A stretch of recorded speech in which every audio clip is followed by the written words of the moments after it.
Hi friends, welcome to my channel. భూమి కృష్ణప్రసాద్ ఇద్దరు హాస్పిటల్లో జరిగిన విషయాల గురించి మాట్లాడుకుంటూ ఉంటారు. ఇక భూమి ఇలా అంటుంటుంది కృష్ణప్రసాద్తో, అసలు ఏమనుకున్నారో తెలీదు మావయ్య, పాపం అపూర్వ బ్రతిమిలాడిందనో కన్న కూతురు ప్రాణాపాయ స్థితిలో ఉందని దయతలిచారో తెలియదు, కానీ నక్షత్ర తనని ప్రేమించి తన కోసమే ఆ పని చేసిందని డాడీ ముందు రివీల్ చేయలేదు.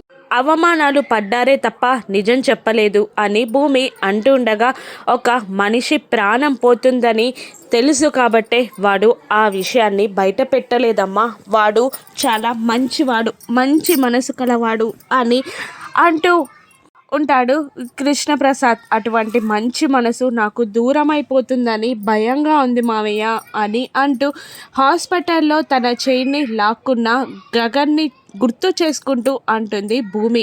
ఖచ్చితంగా అలా జరగదమ్మా, కాలం నిర్ణయిస్తుంది, నువ్వు గగన్ ఖచ్చితంగా ఒక్కటవుతారు అని అనేస్తాడు కృష్ణప్రసాద్ బాధగా. అక్కడి నుండి భూమి వెళ్ళిపోతుంది. ఇక ఆఫీస్కి వెళ్ళడానికి గగన్ రెడీ అవుతుండగా ఏదో ఆలోచించి చెర్రీ ఇలా అనేస్తాడు, నువ్వు ఇమీడియట్గా బిలీనియర్వి అయిపోతున్నావన్నయ్య అని అంటుండగా, నువ్వు మాటలతోనే గాలిని నింపేసేవాడివి, ఇప్పుడు ఆస్ట్రాలజీ కూడా నేర్చుకొని నా జాతకం చెప్తున్నావారా? రోడ్డు పక్కన ఏమైనా చిలక జ్యోతిష్యం షాప్ పెట్టుకున్నావా అని వెటకారంగా అనేస్తాడు గగన్. దాంతో ఏంటన్నయ్య అంత మాట అనేసావు అని అంటూ ఉంటాడు చెర్రీ.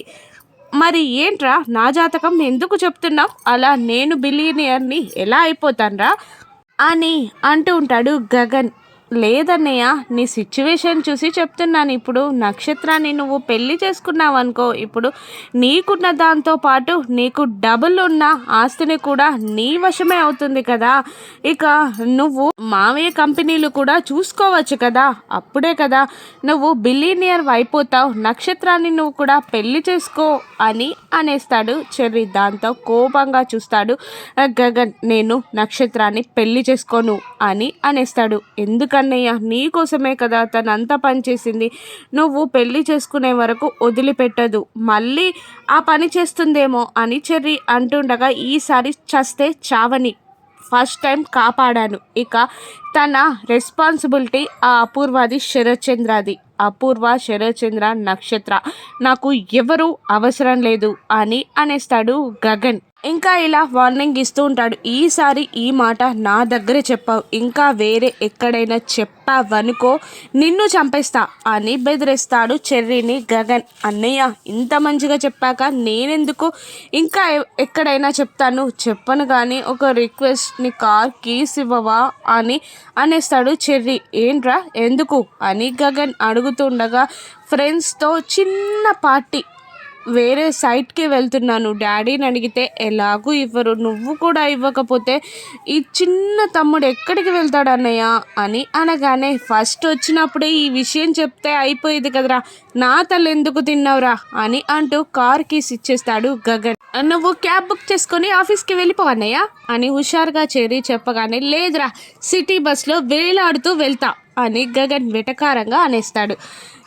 అబ్బా అన్నయ్య, అంత కోపం ఎందుకు అని అంటూ అక్కడి నుండి కార్ కీస్ని తీసుకొని ఆనందంగా చెర్రీ అక్కడి నుండి వెళ్ళిపోతాడు. కార్ తీసుకొని చెర్రీ వెళ్ళగానే అప్పటిదాకా అక్కడే కార్ బయటికి వెళ్ళడానికి వెయిట్ చేస్తున్న కృష్ణప్రసాద్ కార్ బయటికి వెళ్ళిపోగానే తన కార్ని తీసుకొచ్చి గేట్ ముందే ఆపేసి లోపలికి హుషారుగా ఈల వేస్తూ శారదా శారదా అని ప్రేమగా అరుచుకుంటూ లోపలికి వెళ్తాడు. ఆ పిలుపులు విన్న శారద ఉలిక్కి పలుతుంది. ఏంటండి, మీరెందుకు వచ్చారు, వెళ్ళండి అని అంటూ ఉంటుంది శారద. ఏంటి యాక్టింగ్ చేస్తున్నావా? కార్ బయటికి వెళ్ళింది. పూర్ణి, గగన్ ఇద్దరు ఇంట్లో నుండి వెళ్ళిపోయారని తెలుసుకున్నాకే వచ్చాను అని అనేస్తాడు కృష్ణప్రసాద్. ఇక శారద, లేదండి, వాడు ఇంకా ఆఫీస్కి వెళ్ళలేదు, ఇంట్లోనే ఉన్నాడు అని అనేస్తుంది శారద. నాతోనే నాటకాల, అప్పుడెప్పుడు యాక్టింగ్ చేయమంటే ఇప్పుడు కూడా శారద పాత్రలో ఇంకా పోషిస్తున్నావా? అంత సీన్ లేదు నీకు, నేను నీకోసమే వచ్చాడు, వాడు లేడని నాకు తెలుసు, నాకు ఒక కాఫీ ఇవ్వా, నీతో మాట్లాడాలి ప్లీజ్ శారద, నీ చేతి కాఫీ తాగి ఎన్నేళ్ళు అయిపోయిందో అని అంటూ శారద చెయ్యి పట్టుకొని అడుగుతూ ఉంటాడు కృష్ణప్రసాద్. ఏంటి మీకేమైనా పిచ్చి పట్టిందా? వాడు ఇంట్లోనే ఉన్నాడని చెప్తే వినబడట్లేదా? వెళ్ళండి అని కసురుతూ ఉంటుంది శారద. ఏంటి ఇవ్వవా? నేనే చేసుకుంటాను, అటే ఉంది కదా కిచెన్, నేను చేసుకొని నీకు కూడా ఇస్తాను అని కృష్ణప్రసాద్ కొంటెగా అంటూ కిచెన్లోకి వెళ్తూ ఉంటాడు పైనుండి. అప్పుడే తన బ్యాగ్ని సర్దుకొని స్టెప్స్ దిగుతూ కిందికి వస్తూ ఉంటాడు గగన్. పాలెక్కడున్నాయి? ఫ్రిడ్జ్లో ఉన్నాయా అని చనువుగా కృష్ణప్రసాద్ పాలని తీసి కాఫీ పెట్టబోతూ ఉంటాడు కృష్ణప్రసాద్. అప్పుడే స్టెప్స్ పై నుండి దిగి వస్తున్న గగన్, అమ్మ ఆఫీస్కి వెళ్ళాలి, టైం అయిపోతుంది, టిఫిన్ రెడీ అయిందా అని అరుచుకుంటూ అమ్మ అమ్మ అని పిలుచుకుంటూ కిందికి వస్తూ ఉంటాడు. దాంతో షాక్ అయిన కృష్ణప్రసాద్ చేతిలో ఉన్న పాల మగ్ని కింద పడేస్తాడు. దాంతో ఉలిక్కి పడుతుంది శారద. ఏంటి వాడు ఆఫీస్కి వెళ్ళలేదా అని అడిగేస్తాడు కృష్ణప్రసాద్. అప్పటి నుంచి నేను చెప్పేది అదే కదా, కాఫీ పెడతాను, నా కొడుకే అన్నారు కదా, వెళ్ళండి మాట్లాడండి, నేను మీ ఇద్దరికి టిఫిన్ తీసుకొస్తాను, కాఫీ కూడా పెట్టుకొస్తాను అని వెటకారంగా అంటుంటుంది శారద.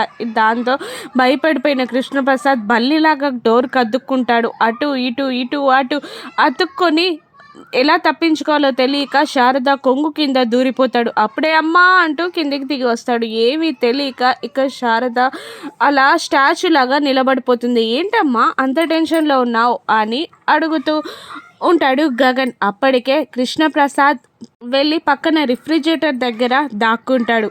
ఏంటమ్మా పాలు నేలపాలైపోయాయా? ఏమైందమ్మా అంత టెన్షన్గా ఉన్నావు అని అడుగుతూ ఉండగా పక్కనున్న కృష్ణప్రసాద్ని చూసి, ఏం లేదు నాన్న, జారిపోయింది చెయ్యి అని కవర్ చేస్తుంది, నేను క్లీన్ చేస్తానమ్మా అని లోపలికి రాబోతుంటాడు గగన్. వద్దులే నాన్న, నీకు ఆఫీస్కి టైం అవుతుంది కదా, నేను క్లీన్ చేసుకుంటానులే అని అంటూ ఉంటుంది శారద. పర్లేదమ్మా క్లీన్ చేస్తాను అని గగన్ అంటూ ఉండగా, వద్దు నాన్న అని బలవంతంగా ఆఫీస్కి టైం అవుతుంది నాన్న అని అంటూ అక్కడ కూర్చోబెడుతుంది.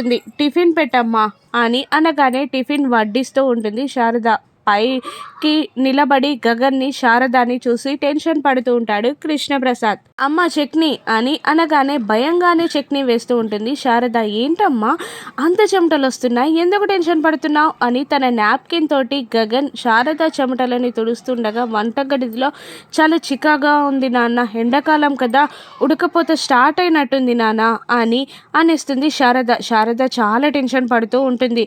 ఇక కృష్ణప్రసాద్ కూడా టెన్షన్ పడుతూ అక్కడ డైనింగ్ టేబుల్ దగ్గరున్న తన ఫోన్ని చూసి శారదకి సైకిల్తో చెప్తుంటాడు, నా ఫోన్ డైనింగ్ టేబుల్ పై ఉందని. ఇంకా శారద ఊపిరి ఆగిపోయినట్టు ఫీల్ అవుతూ ఉంటుంది. మెల్లిగా ఆ ఫోన్ పైన కొంగు పట్టుకొని తన చేతుల్లోకి తీసుకొని ఊపిరి పీల్చుకునే టైంలోనే కృష్ణప్రసాద్ మొబైల్ రింగ్ అవుతుంది. దాంతో ఆగిపోతుంది శారద గుండె. ఏంటమ్మా ఎవరి మొబైల్ అది అని అనుమానంగా అడుగుతాడు గగన్. నాదేరా, ఇంకెవరిది అని అనేస్తుంది శారద. మరి రింగ్ టోన్ ఇది కాదమ్మా అని అనుమానంగా అడుగుతుండగా, ఈ మధ్యలోనే మార్చాన్రా అని శారద అనేస్తుంది. అవునా, ఎవరో లిఫ్ట్ చేసి మాట్లాడు అని అనేస్తాడు గగన్. అన్నోన్ నెంబరా, తర్వాత మాట్లాడతానులే అని భయపడుతూనే చెప్తూ ఉంటుంది. అన్నోన్ నెంబరా, నా ఫోన్కి సిగ్నల్స్ లేవమ్మా, నా ఫోన్కి చేసేవాళ్ళు ఎవరో కలవక నీకు చేసినట్టున్నారులే అమ్మా, ఇవ్వు అని అనగానే భయపడుతూనే మొబైల్ని శారద ఇస్తుంది. ఇక లిఫ్ట్ చేయబోతూ ఉండగా గగన్ మొబైల్ కూడా రింగ్ అవుతుంది. నాకు కాదమ్మా, నా మొబైల్లో సిగ్నల్స్ ఉన్నాయి, నువ్వే మాట్లాడు అని అంటూ ఆ మొబైల్ని శారదకి ఇవ్వగానే ఊపిరి పీల్చుకుంటుంది శారద. ఇక వెళ్ళరా నాన్న ఆఫీస్కి అని శారద అంటుండగా, ఇంక టైం ఉందమ్మా, నాకు కాఫీ ఇవ్వ, తలనొప్పిగా ఉంది అని గగన్ అనగానే వెళ్ళి కాఫీ చేసి తీసుకొచ్చేస్తుంది శారద. భయంగానే కాఫీ తాగేస్తాడు గగన్. ఇక ఏదో కాల్ రావడంతో, అమ్మ నాకు టైం అయింది, నేను వెళ్తున్నాను అని గగన్ వెళ్ళిపోగానే ఊపిరి పీల్చుకుంటుంది శారద. సారీ శారద అని అక్కడికి వచ్చి కృష్ణప్రసాద్ చెప్పగానే కోపంగా చూస్తూ, అప్పటి నుంచి చెప్తూనే ఉన్నాను కదా గగన్ ఇంట్లో ఉన్నాడని, మీరు రెడ్ హ్యాండెడ్గా దొరికిపోతే వాడు నన్ను మాట అనాల్సిన అవసరం లేదు, ఒక్క చూపు చాలు నేను చావడానికి అని అనేస్తుంది శారద. సారీ, నేను నిజంగా అలా అనుకోలేదు, నీతో కాస్త మాట్లాడాలి ప్లీజ్ అని అనేస్తాడు కృష్ణప్రసాద్. తనని తాను కంట్రోల్ చేసుకొని, నేను కాఫీ తీసుకొస్తాను కూర్చోండి అని శారద వెళ్ళి కాఫీ తీసుకొస్తుంది. ఏంటి అని అడిగేస్తుంది శారద. ఇక భూమిని మన కోడలుగా చేసుకుందామా అని కృష్ణప్రసాద్ అంటూ ఉండగా, నా కొడుకుని చీకొట్టిందాన్ని నేనెందుకు కోడలుగా చేసుకోవాలి, అయినా భూమి కూర్చే మాట్లాడడానికి వచ్చారా మీరు అని విసురుగా అడుగుతుంది శారద. అది కాదు కానీ నక్షత్ర బిల్డింగ్ పై నుండి దూకేసింది, గగన్ కోసం అనగానే షాక్ అవుతుంది ఈ శారద. అంత పని చేసిందా? దాన్ని మోహం అనుకున్నాం కానీ ఇంత ప్రేమ ఉందా అని శారద అంటుండగా, నక్షత్రాన్ని కోడలుగా చేసుకుంటావా అని కృష్ణప్రసాద్ అడిగేస్తాడు. దాన్ని కోడలుగా చేసుకొని నేను అని అనేస్తుంది శారద. మరి భూమిని చేసుకుంటావా అని అడగగానే ఆశగా చూస్తుంది భూమి. ఇక కృష్ణప్రసాద్ ఎందుకు వచ్చాడు, ఏం చెప్పను, భూమి గగన్లు ఒక్కటవుతారా, అసలు నిజం చెప్పేస్తాడా కృష్ణప్రసాద్? భూమి శరత్చంద్ర కన్న కూతురని, శోభాచంద్ర కూతురని చెప్పేస్తాడా? రాను ఎపిసోడ్స్లో చూద్దాం. Thank you for watching.